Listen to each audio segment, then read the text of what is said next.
शास्त्रों में बताया गया है कि सत्यनारायण व्रत कथा का पाठ करने से व्यक्ति को 1000 यज्ञ करने के बराबर पुण्य फल की प्राप्ति होती है।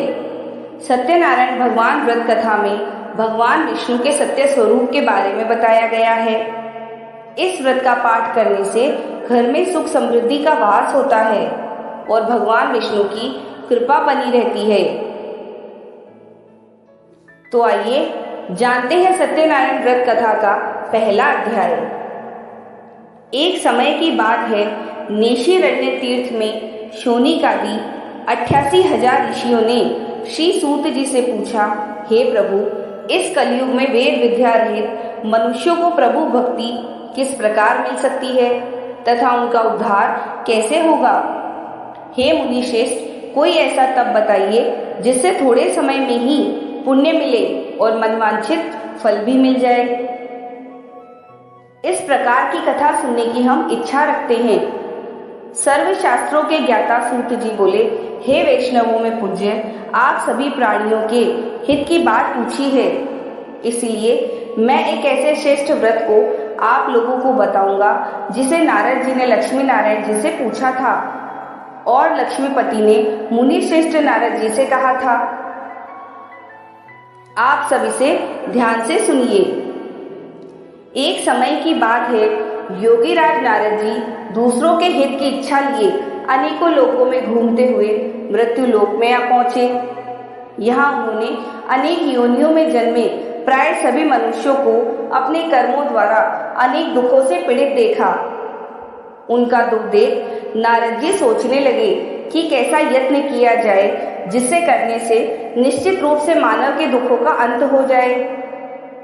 इसी विचार पर मनन करते हुए वह विष्णु लोक में गए। वहां वह देवों के ईश नारायण की स्तुति करने लगे, जिनके हाथों में शंख चक्र गदा और पद्म थे, गले में वरमाला पहने हुए थे। स्तुति करते हुए नारद जी बोले, हे भगवान, आप अत्यंत शक्ति से संपन्न हैं। मन तथा वाणी भी आपको नहीं पा सकती है। आपका आदि मध्य तथा अंत नहीं है। निर्गुण स्वरूप सृष्टि के कारण भक्तों के दुख को दूर करने वाले हैं। आपको मेरा नमस्कार है। नारद जी की स्तुति सुन विष्णु भगवान बोले, हे मुनि श्रेष्ठ, आपके मन में क्या बात है? आप किस काम के लिए पधारे हैं, उसे निसंकोच कहो। इस पर नारद मुनि बोले कि मृत्यु लोक में अनेक योनियों में जन्मे मनुष्य अपने कर्मों के द्वारा अनेकों दुख से दुखी हो रहे हैं। हे नाथ, आप मुझ पर दया रखते हैं तो बताइए कि वो मनुष्य थोड़े प्रयास से ही अपने दुखों से कैसे छुटकारा पा सकते हैं। श्री हरि बोले, हे नारद, मनुष्यों की भलाई के लिए तुमने बहुत अच्छी बात पूछी है, जिसके करने से मनुष्य मोह से छूट जाता है। वह बात मैं कहता हूँ, उसे सुनो। स्वर्ग लोक व मृत्यु लोक दोनों में एक दुर्लभ उत्तम व्रत है जो पुण्य देने वाला है। आज प्रेम वश होकर मैं उसे तुमसे कहता हूँ। श्री सत्यनारायण भगवान का यह व्रत अच्छी तरह विधान पूर्वक करके मनुष्य तुरंत ही यहाँ सुख भोग कर मरने पर मोक्ष पाता है। श्री हरि के वचन सुन नारद जी बोले कि उस व्रत का फल क्या है और उसका विधान क्या है। यह व्रत किसने किया था, इस व्रत को किस दिन करना चाहिए, सभी कुछ विस्तार से बताएं। नारद की बात सुनकर श्री हरि बोले, दुख व शोक को दूर करने वाला यह सभी स्थानों पर विजय दिलाने वाला है। मानव को भक्ति व श्रद्धा के साथ शाम को श्री सत्यनारायण की पूजा धर्मपरायण होकर ब्राह्मणों व बंधुओं के साथ करनी चाहिए। भक्ति भाव से ही नैवेद्य केले का फल, घी, दूध और गेहूं का आटा सवाया ले। गेहूं के स्थान पर साठी का आटा, शक्कर तथा गुड़ लेकर वह सभी भक्षण योग्य पदार्थों को मिलाकर भगवान को भोग लगाएं। ब्राह्मणों सहित बंधु बांधवों को भी भोजन कराएं। उसके बाद स्वयं भोजन करें। भजन कीर्तन के साथ भगवान की भक्ति में लीन हो जाएं। इस तरह से सत्यनारायण भगवान का यह व्रत करने पर मनुष्य की सारी इच्छाएं निश्चित रूप से पूरी होती है।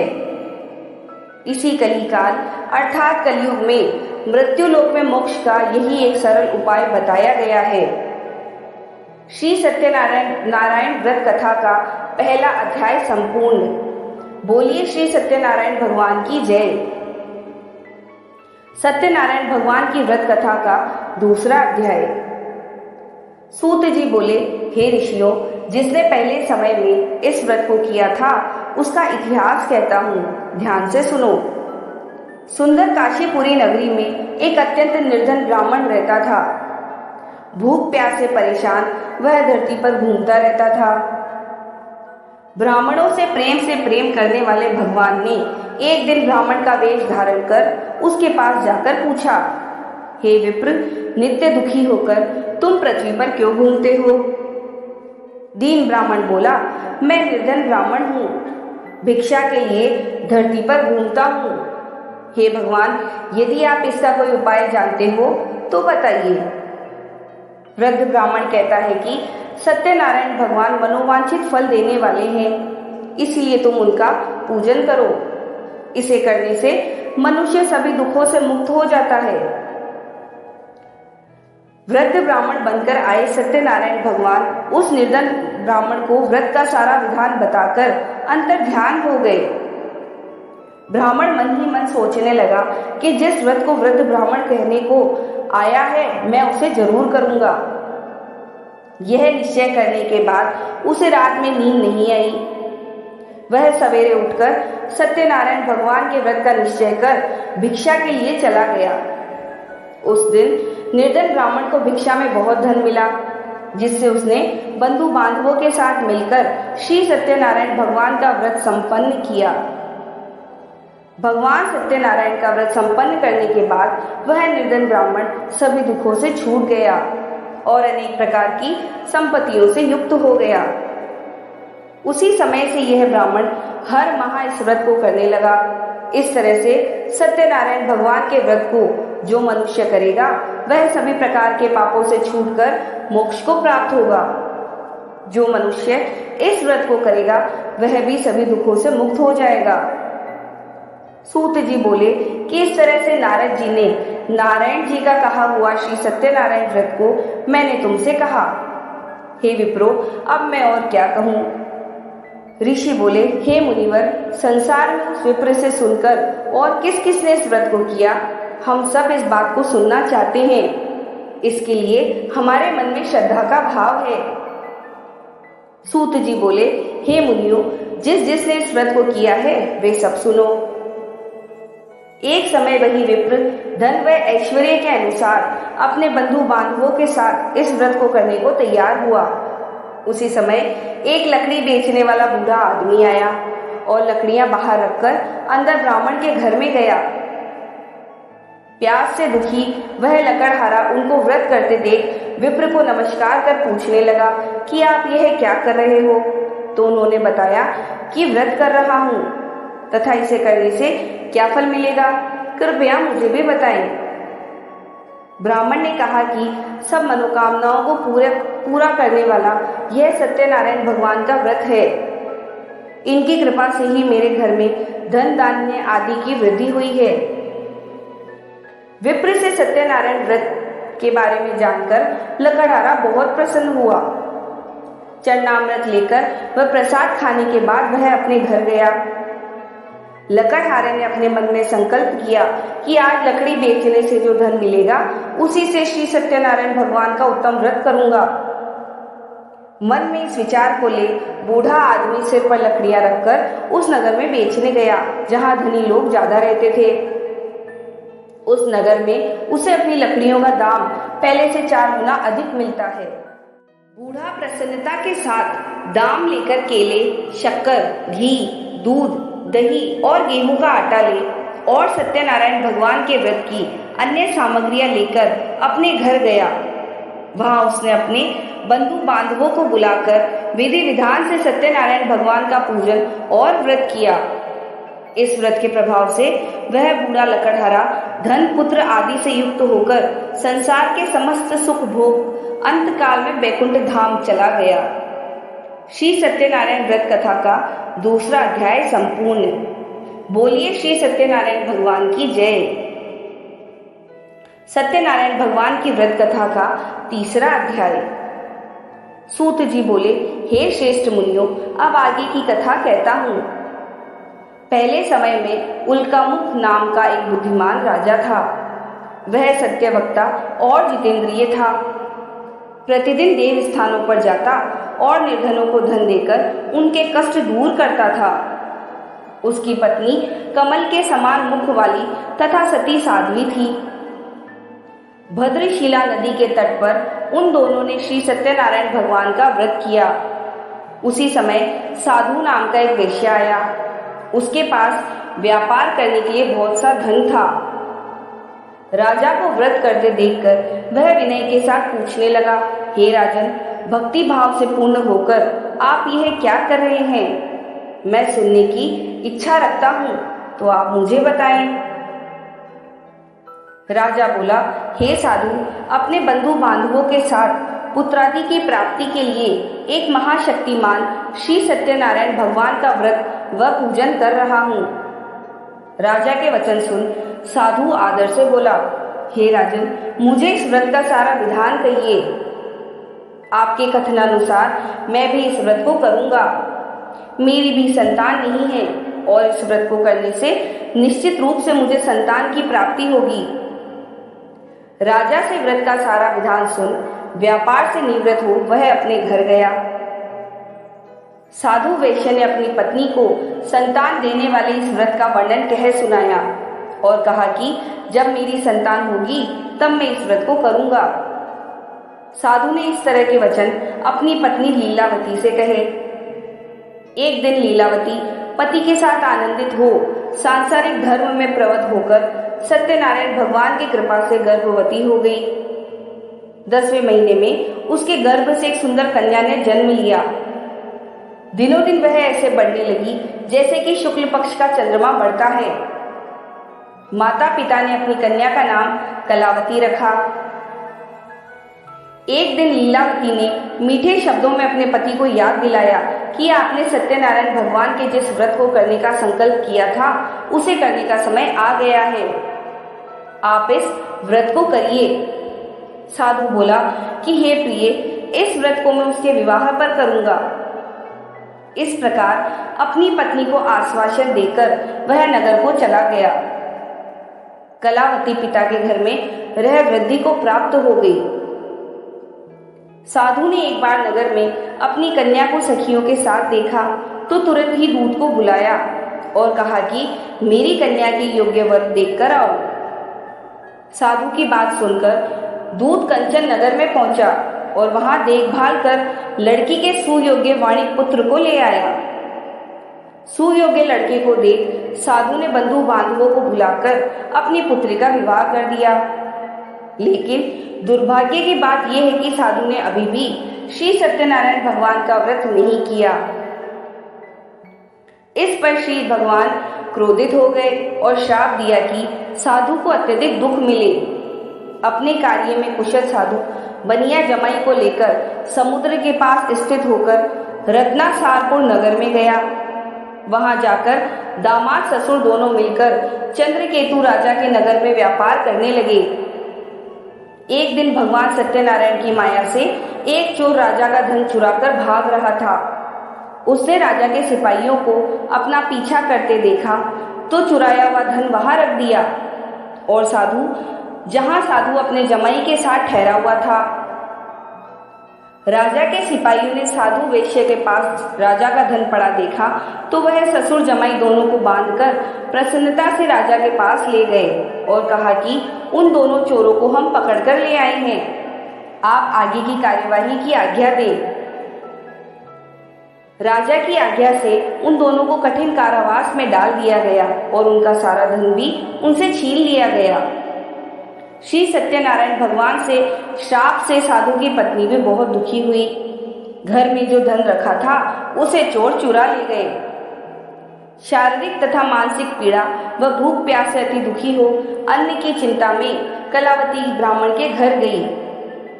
वहां उसने श्री सत्यनारायण भगवान का व्रत होते देखा। फिर कथा भी सुनी। वह प्रसाद ग्रहण कर रात को घर वापस आई।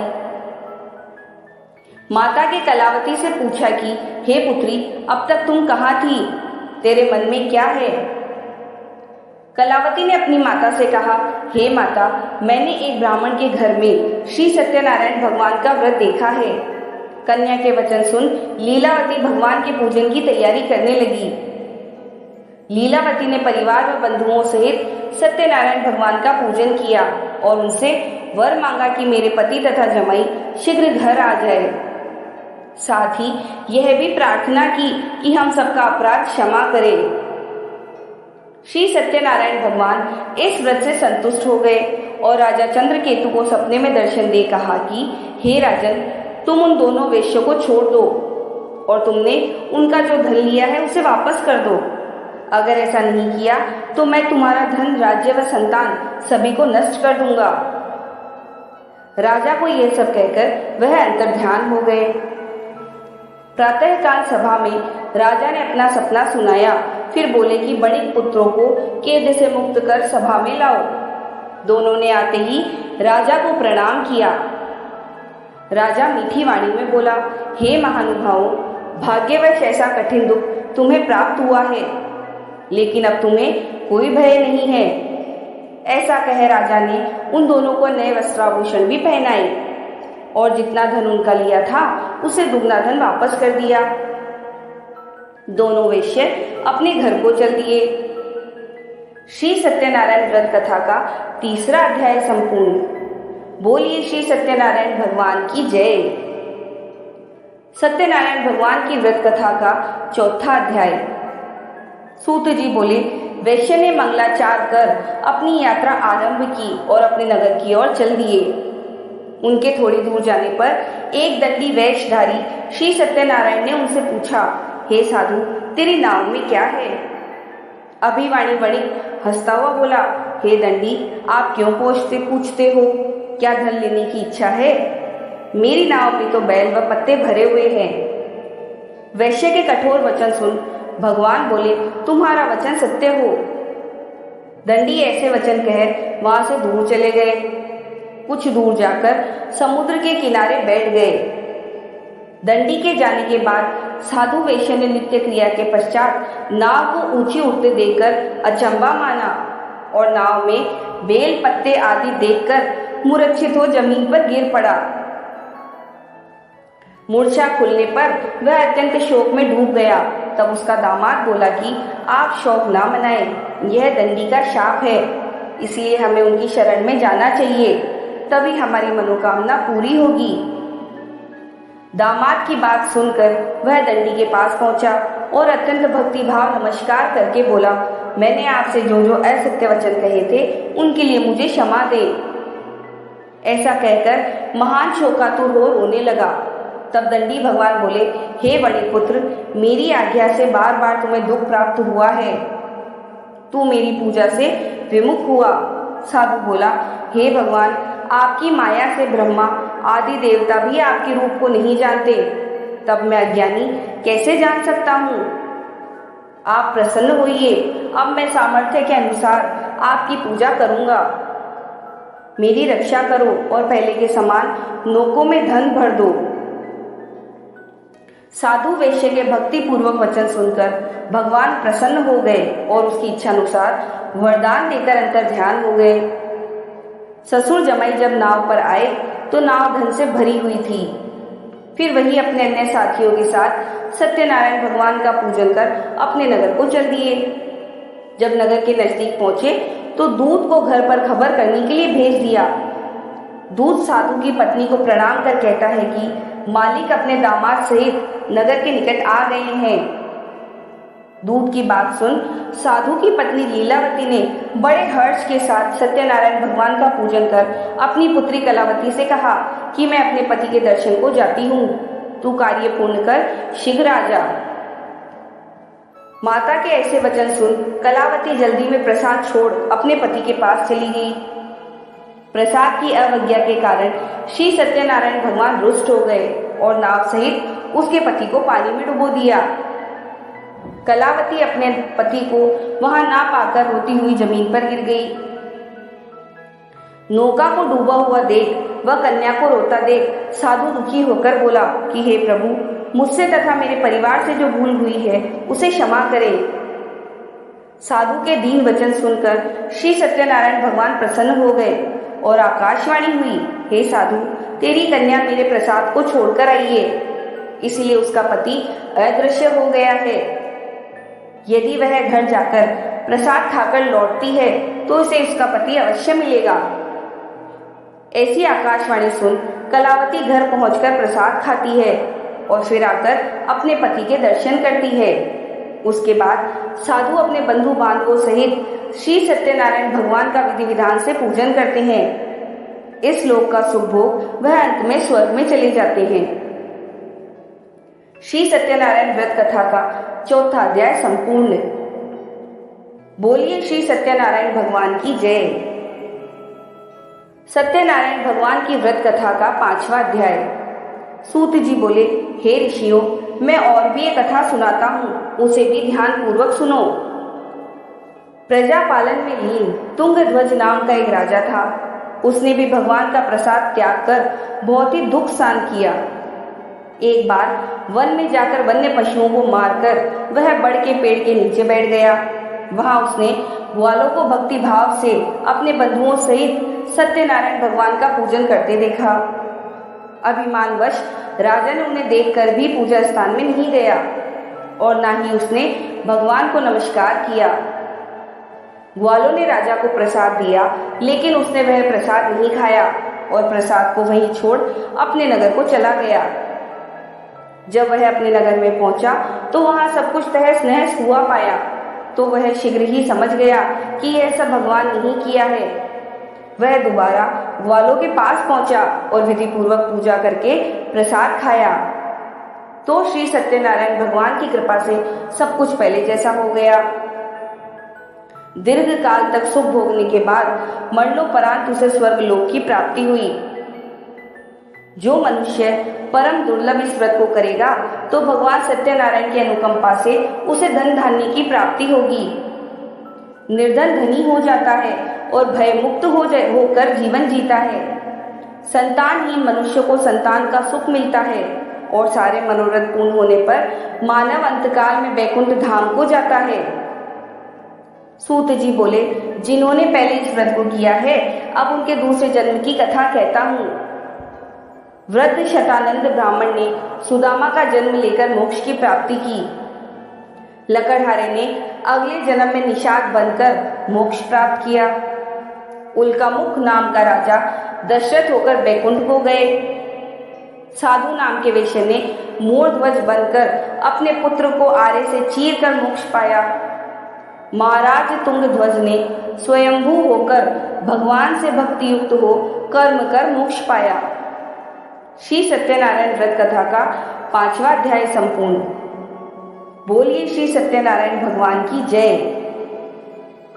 अगर आपको आज की ये कहानी अच्छी लगी हो तो प्लीज लाइक करें, शेयर करें और आने वाली वीडियोस की नोटिफिकेशंस के लिए सब्सक्राइब करें। धन्यवाद।